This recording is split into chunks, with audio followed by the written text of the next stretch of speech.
Imagine your life as a metaphorical Lego set universe, not unlike a Harry Potter, Marvel, or DC universe.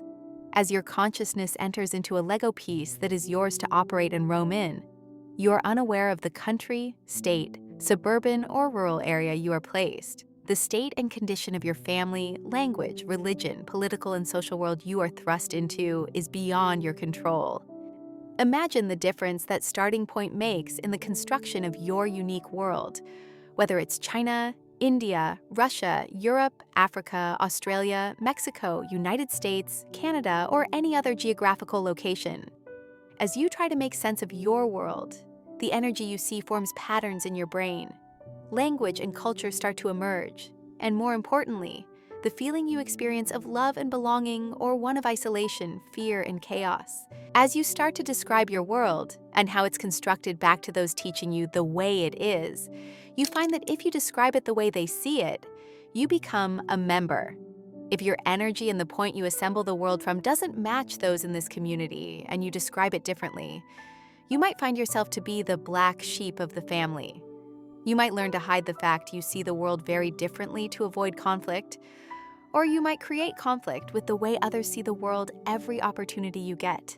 All the pieces of this personal Lego world construct gets colored in, molded and built into different shapes, and details upon details upon details, and get added to everything until you find that in your teens and early 20s that you have become the person your community wants you to be, or you have listened to the voice and energy inside you to follow the path of being who you want and are destined to be. As your personality and culture and worldview come into contact with other personalities, cultures, religious and political constructs, you may find common constructs, or you might find conflict and even war.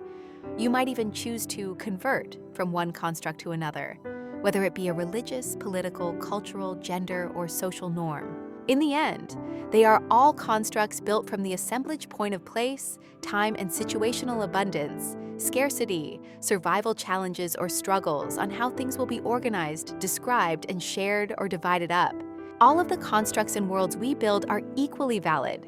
They are just constructs, but they aren't all necessarily equally efficient, fair, or based on principles of equality, diversity, tolerance, compassion, and inclusion. They may be based on hierarchies that exclude, use, abuse, manipulate, and hoard resources under the guise of divine will and predestination.